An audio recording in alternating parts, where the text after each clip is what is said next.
Welcome to the Healing Pain Podcast with Dr. Joe Tatta. Each week, we interview top experts in physical therapy, pain science, and integrative pain care. You'll learn the most up-to-date information for treating and reversing persistent pain. This podcast is for educational purposes only and not intended to be used as personalized medical advice. And now, here's your host, Dr. Joe Tatta. Hey there, friends. Welcome to this week's episode of the Healing Pain Podcast. On this week's episode, we're discussing the powerful effects of the neurotransmitter called dopamine and its crucial role in various brain functions, such as motivation, reward, emotions, and pleasure. My guest this week is Dr. Anna Lembke. Dr. Lembke is professor of psychiatry at Stanford University School of Medicine and chief of the Stanford Addiction Medicine Dual Diagnosis Clinic. As a clinician scholar, she has published more than 100 peer-reviewed papers, book chapters, and commentaries on the topic of addiction and mental health. In 2016, Dr. Lembke published her first book called Drug Dealer MD, How Doctors Were Duped, Patients Got Hooked, and Why It's So Hard to Stop. That book was highlighted in the New York Times as one of the top 5 books to read to understand the opioid epidemic. On today's episode, we're discussing her latest book called Dopamine Nation, Finding Balance in the Age of Indulgence, which became an instant New York Times bestseller and explores how to moderate compulsive overconsumption in a dopamine overloaded world. This episode relates to mental health, addiction, chronic pain, and overall physical well-being. I really enjoyed speaking with Dr. Lembke about the effect of the neurotransmitter dopamine, and I know you will too. Without further ado, let's begin, and let's meet Dr. Anna Lembke. Hi there, Dr. Lembke. Welcome back to the Healing Pain Podcast. It's great to have you here. Thank you for inviting me. I'm happy to be here. It's been a couple of years since we last spoke, and I'm excited to speak with you today about one of your latest books. It's a New York Times bestselling book, and it's called Dopamine Nation. And it gives us a kind of wonderful view into the brain and the nervous system and behavior and how it relates to things like substance use, addiction, all the various addictions that all of us are kind of encountering nowadays. It also touches on things like pain, chronic pain, and the other side of that, which is pleasure and kind of the interplay between those two.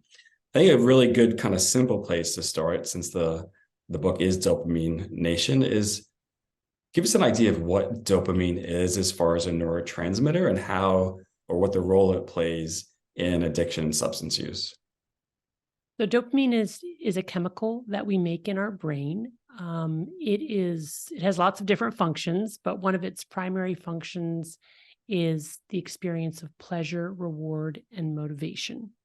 It's not the only neurotransmitter involved in that process, but it is the final common pathway for all reinforcing drugs and behaviors.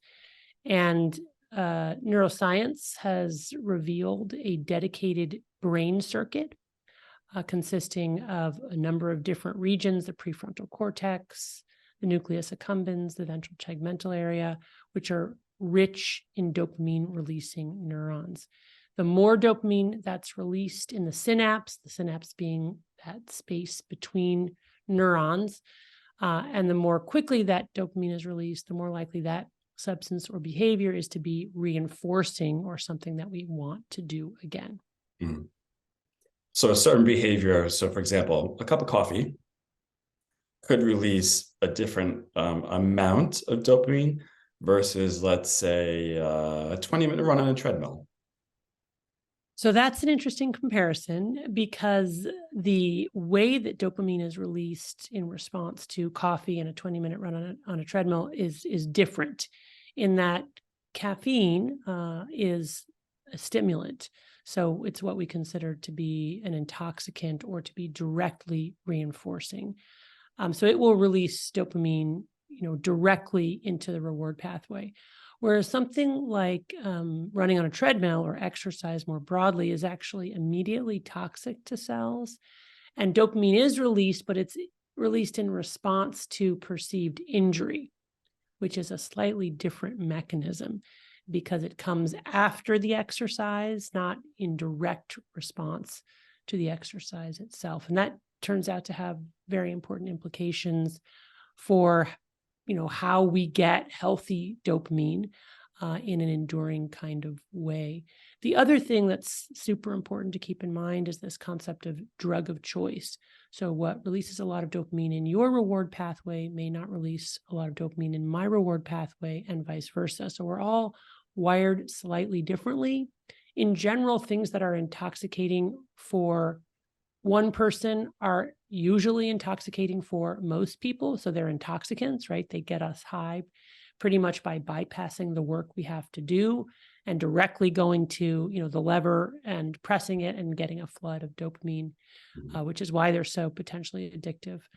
But even so, many people will report that they don't have a positive or reinforcing response to a certain drug, whether it's alcohol or cannabis or opioids, whereas other people do. So that's important to keep in mind. Yeah. So the important distinction there, if I'm following this, is that a chemical has a different effect on dopamine than a behavior, so to speak. Not exactly, because behaviors, in fact, can be immediately reinforcing if they've been highly drugified. So, for example, if you take human connection, love, that's something that's very advantageous for the species. And the way that our brains get us to seek out mates is by releasing dopamine when we make those intimate human connections. So for most of human existence, we've had to do quite a bit of work to make that happen, right? We've had to go out and find the people, maybe, make conversation, pursue them, deal with compromise and conflict to keep the whole thing going. A lot of upfront work.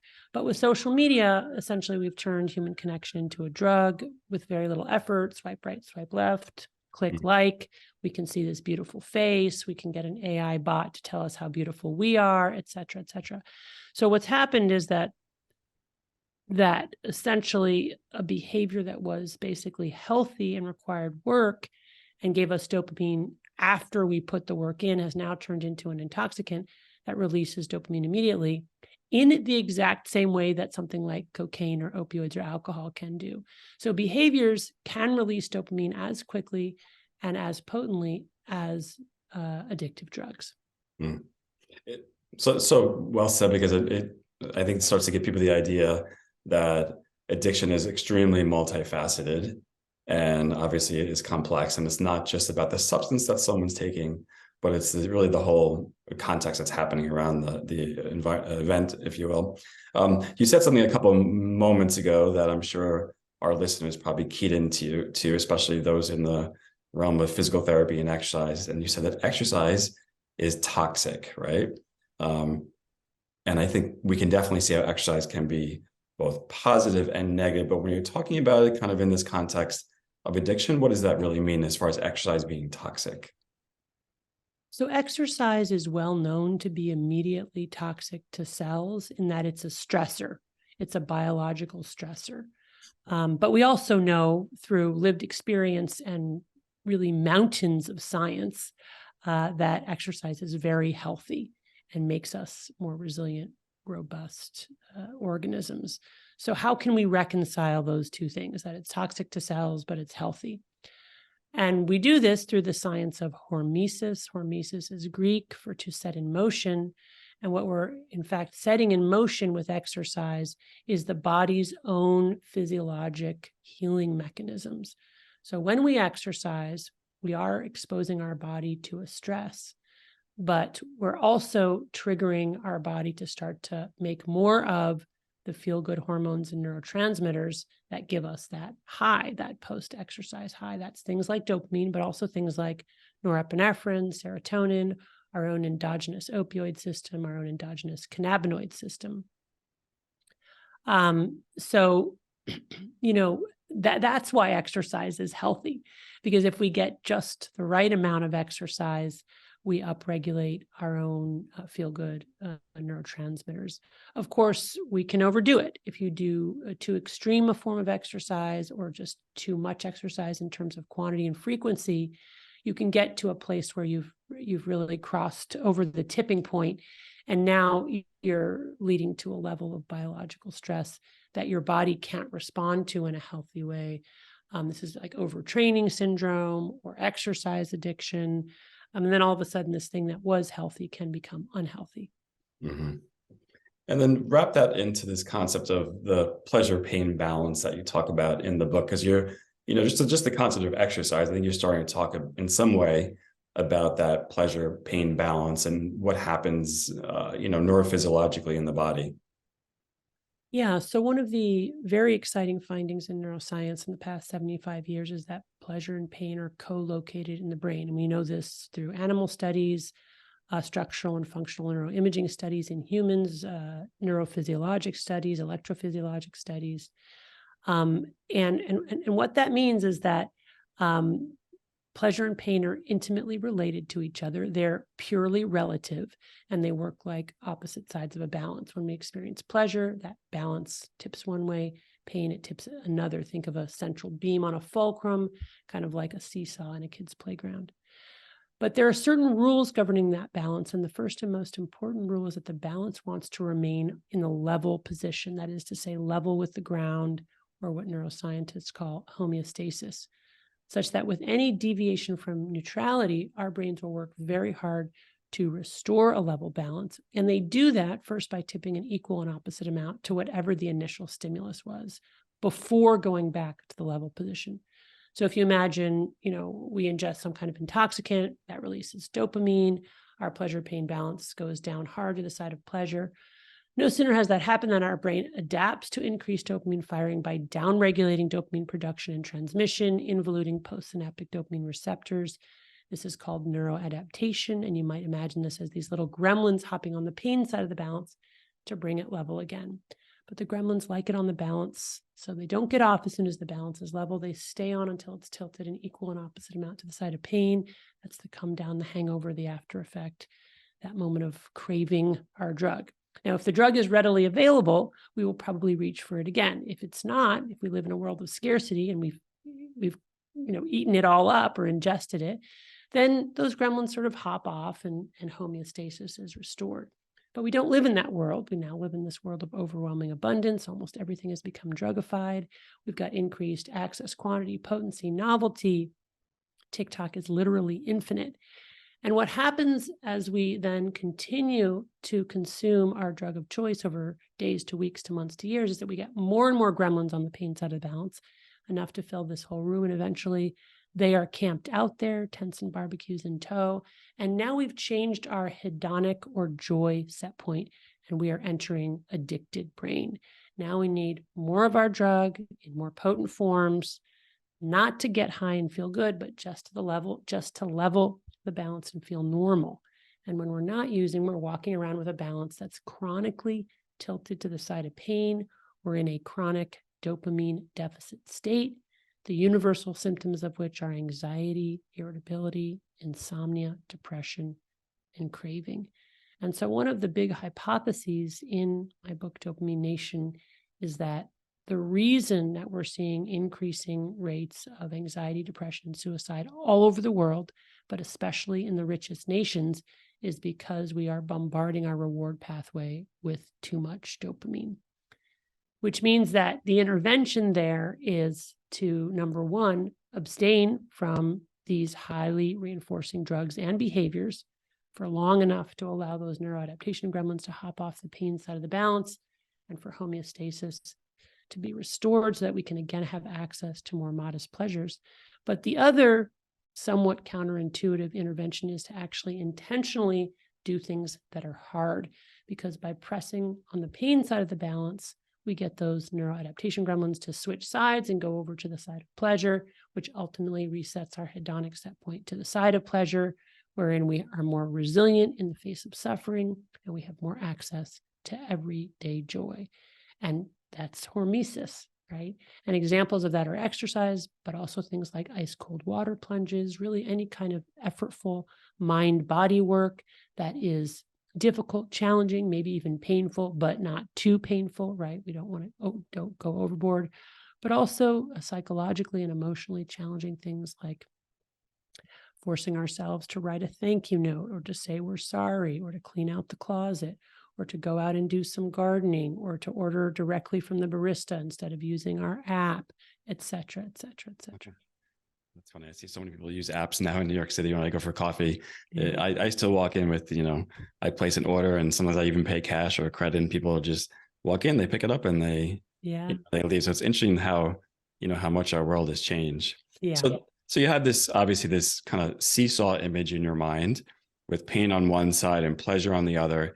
And our modern life is really shifted all the way toward that pleasure side, right? And I think, that's obviously, as a psychiatrist, this, and me as a physical therapist, like, there's pressure on us as healthcare professionals to provide that to patients in a way. Like, when you come to see me for chronic pain, in some way, there's some stress on me as the provider to create now an anesthetized or pain-free life. And what has that really led to, I guess, in our society?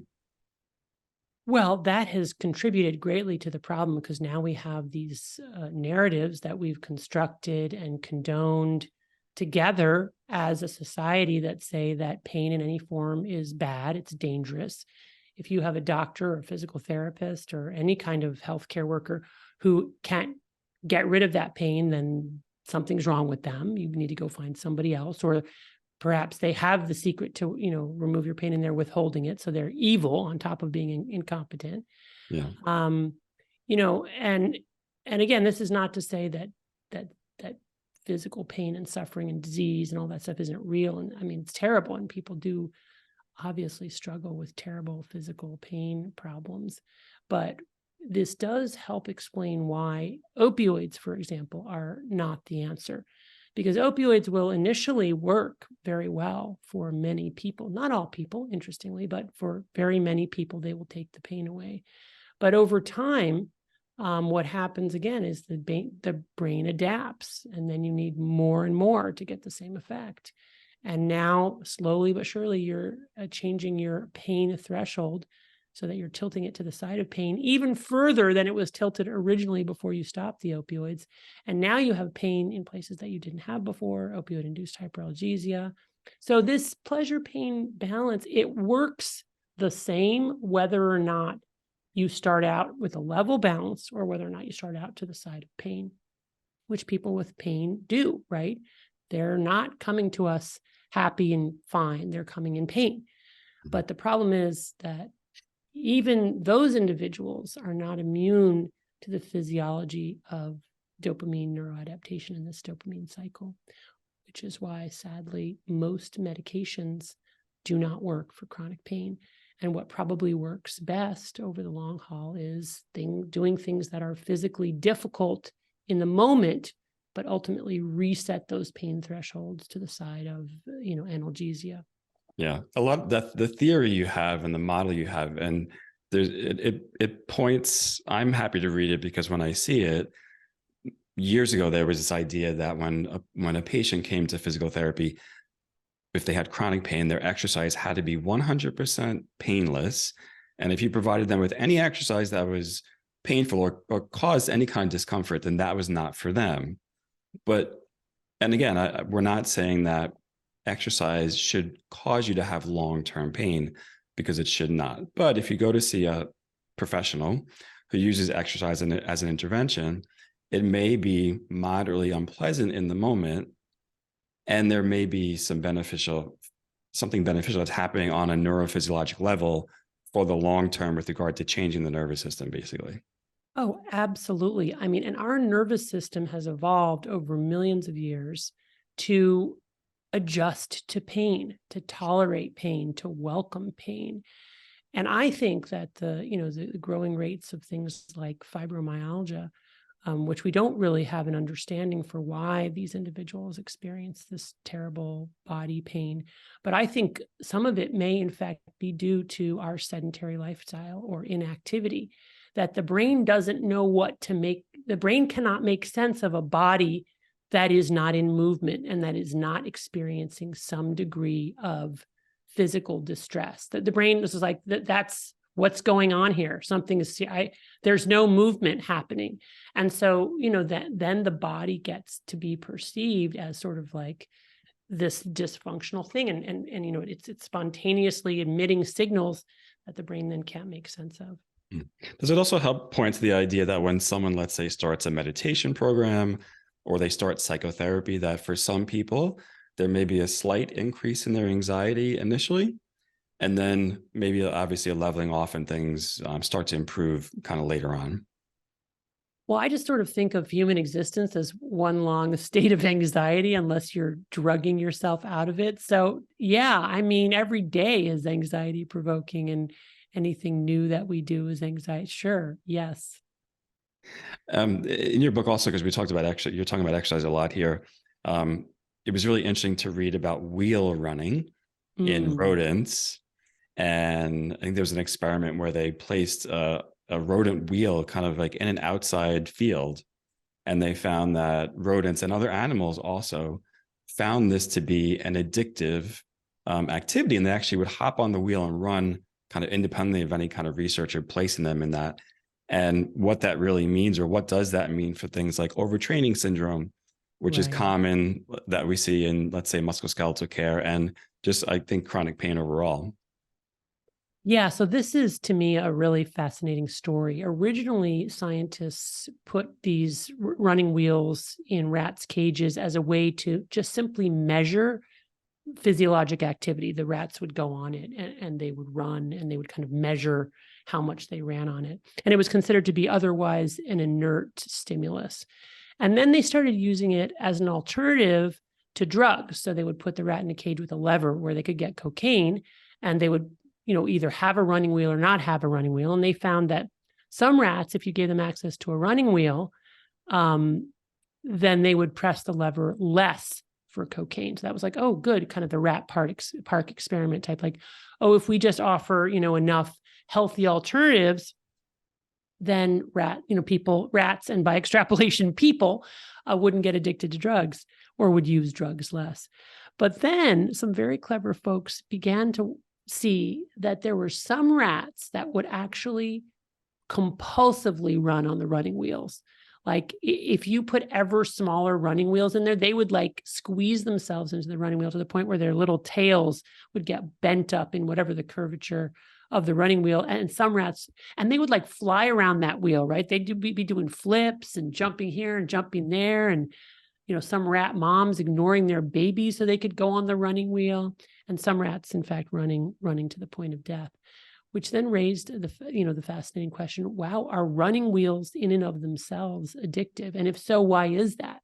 And so then the sort of, climaxing experiment was when they put running wheels in the wild, where there was, plenty of other things to do. You've got, Mother Nature's realm, and they had no food reward or anything associated with it, and found that lots of different types of rodents and even other animals spent time in the running wheel, even when Mother Nature was their grand alternative.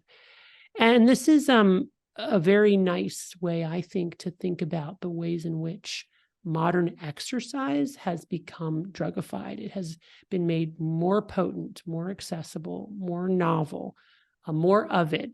Part of this is really the physical machines themselves that allow us to move in three-dimensional space in a way that we would otherwise not be able to, which is very reinforcing. Somehow moving in gravity for some people, moving against gravity is like just like roller coasters or Ferris wheels for some people is very exciting and reinforcing. But also just all the other ways, the way that, we now connect through social media with our results on leaderboards, the way that we count ourselves, every single aspect of ourselves. And when we give something a number, this really seems to trigger the compulsive or addictive cycle. We love numbers or quantification, or at least we get very sucked in by it. And, so people on their Apple Watches, people on Strava. I will say my daughter this weekend just did this really intense marathon where like they were running, near Mount Tamalpais. I walked part of it. It was exhausting, really hard. And she gets to the end and she looks at her watch and she realizes that the course is like 0.3 miles short of an actual marathon. So she keeps running through the thing so that she can get to I'm just like, really? I mean, but I mean, in a way I get it, but in a way it's sort of weird. Like right now we can quantify all this stuff, which then has us setting these goals and very driven to achieve these, quantified levels. I don't know. It is interesting how exercise in some way has become more extreme, so to speak, right? Oh, absolutely. And the And why machines is make it that? possible. The machines make it possible. The way we compare now, not just with the people in our immediate club, but people all over the world. It's been monetized. I mean, all of those things.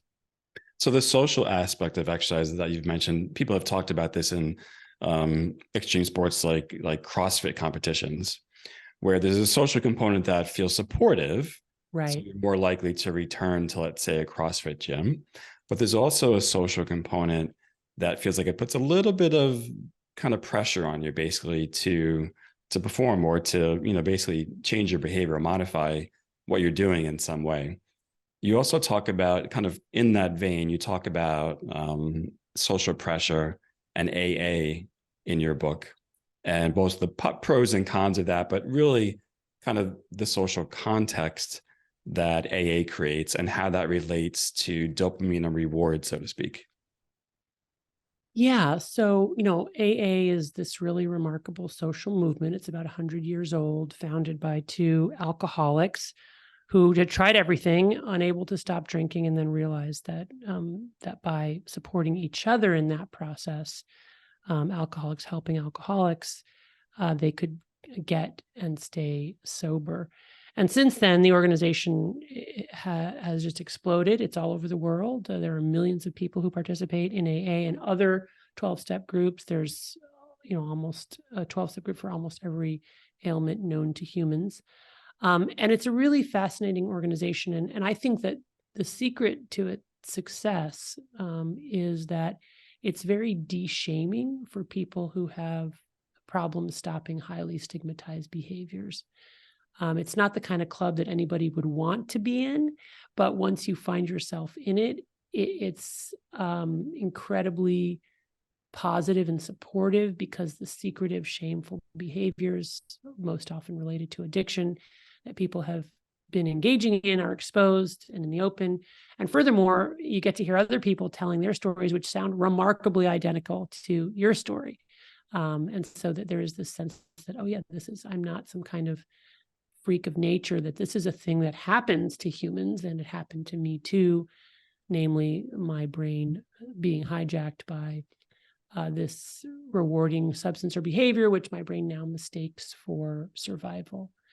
And so I'm very interested in the way that shame is leveraged in AA, both to de-shame, but also in a way, if there weren't shame around those behaviors, people wouldn't be motivated to stop them in the first place. So there has to be the experience of shame in the first place to motivate people to want to change, and even then become part of a stigmatized group like AA or NA, and adopt a stigmatized identity, which then is paradoxically de-shaming, because now you feel like you're part of this group because you have this problem. And then, of course, there's the pressure to work the steps and go to meetings, which then is also accompanied by a certain amount of shame if you don't. So it's a very interesting way of leveraging shame to propel people in a positive way to change their behavior. A lot of social psychology wrapped up in an AA that a lot of times is not brought to the kind of to people's knowledge. Basically, they think obviously there's something about this process that is helping me overcome addiction, but it's within that group that's impacting your nervous system in some way. And shame, as you mentioned here, we're talking about shame in a kind of like a positive light, if you will, because people see the word shame as being a negative experience. Right. Yeah, no, I mean, shame is at its depth a pro-social emotion. A shame is the fear that we have of being exposed when we transgress a socially normative behavior, and then potentially being kicked out of the tribe or shunned for having done so. So there's it's enormously physiological, and it's a very, very powerful emotion. And it's what gets us to toe the line, right? If we didn't feel shame, we wouldn't bother to do the normative things in our culture that people expect of us. The problem is that in addiction, what can happen is that people become so consumed with shame that shame can then become the engine that perpetuates the addictive behavior. So how do you get out of that cycle of destructive shame. And Alcoholics Anonymous is one of the ways to do that, because again, you're embraced because you have the problem, right? You couldn't be a member of that club if you didn't have that problem. And you experience kind of a de-shaming because you realize you're not the only one and because you're embraced. But then there is a way of then leveraging shame to propel you to change the behaviors. It's not as if you're embraced as like, yeah, you're an alcoholic and let's all go out and drink. It's like, yeah, you're an alcoholic. It's really hard. We're alcoholics too. Together, we can overcome this problem and change our lives for the better. Mm-hmm. So, and it's, we're living in an era of like AA shaming or AA bashing, if you will. A lot of negative talk in the media, some prominent people going on and on about how AA is not helpful. But in fact, the data show that for people who actively participate in AA, the outcomes are as good at 6 months as professional mediated therapy and better at a year than professionally mediated therapy, especially for people who are more severely addicted. So it definitely works if people actively participate. Yeah, there are many, as you mentioned, there are many types of AA groups. There's AA for almost every addiction that's probably out there. And they're a good resource for people, along with obviously things like psychotherapy that can help people in other more individual ways. So in this kind of back to that seesaw balance, pain on one side, pleasure on the other, we're trying to find the middle point. Is the idea that anything that's too pleasurable or very pleasurable or too painful is not good, so to speak? So because there's still the idea that life should be pleasurable and the next vacation should always be better than the next one. And, if I was an A student, then I should be an A++ student as I go on to, grad school, things like that. Well, that's unfortunately how our brain works, right? Whatever we achieve, we want more of it.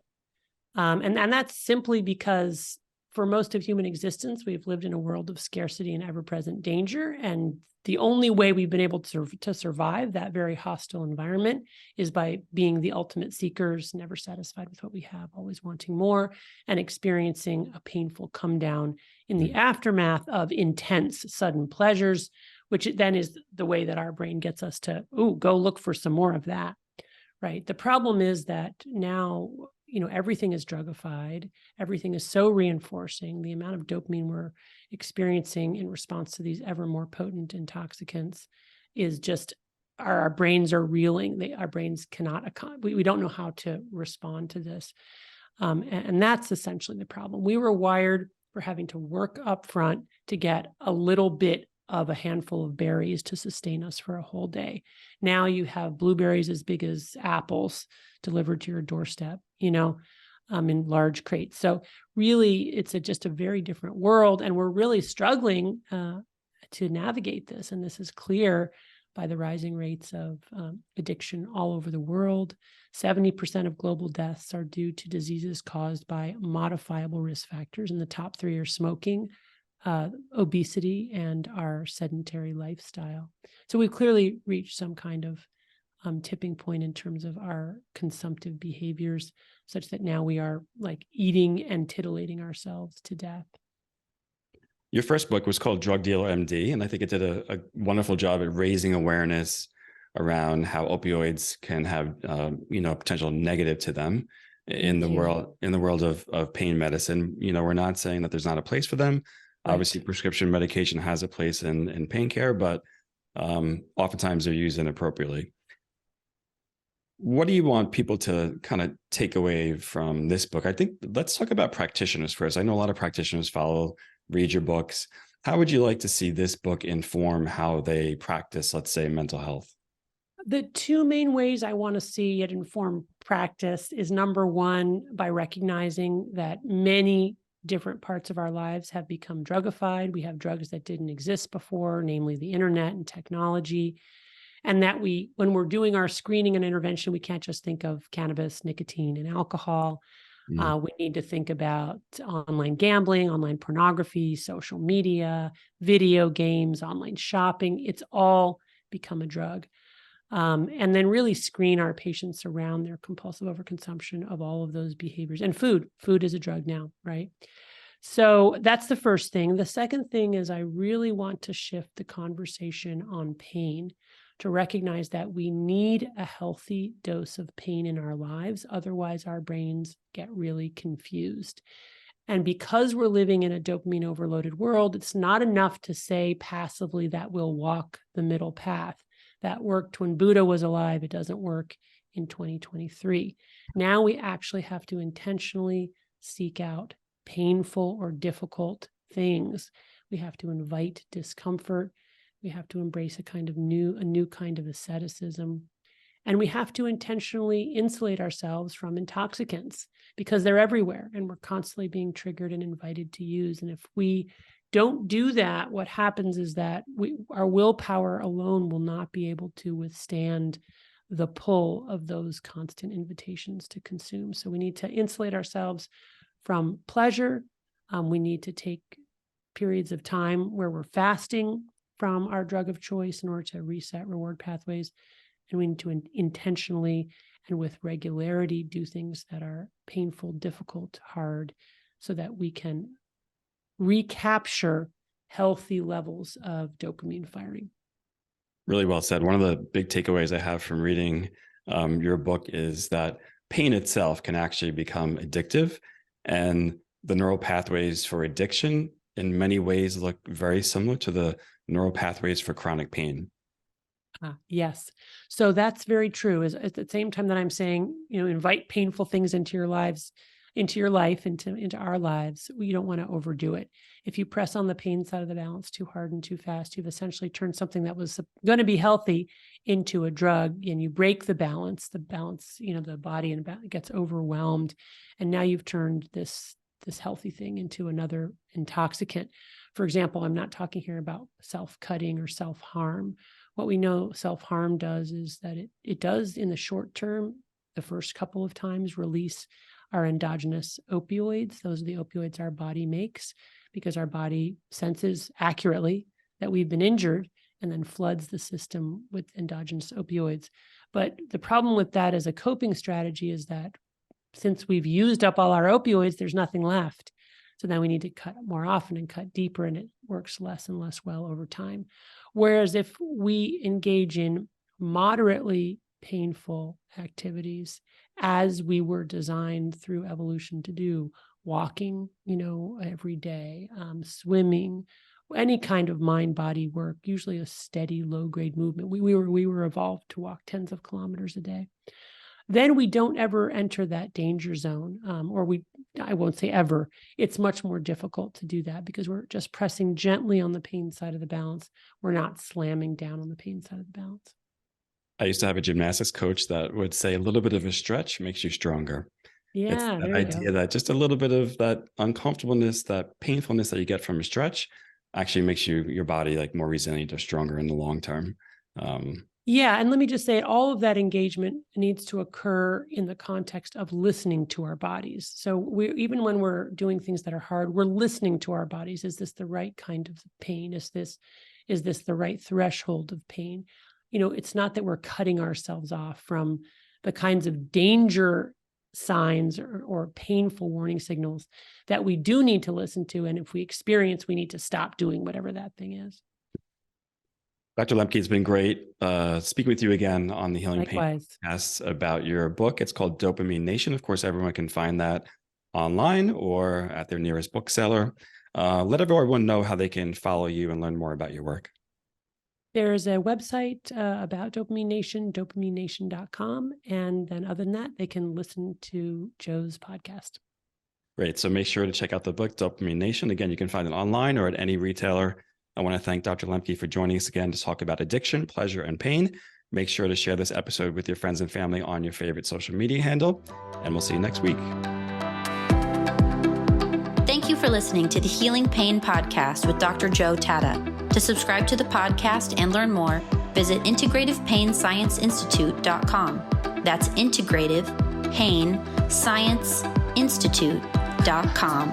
Sign up to receive weekly updates, leave a review on iTunes, and share this episode with your friends.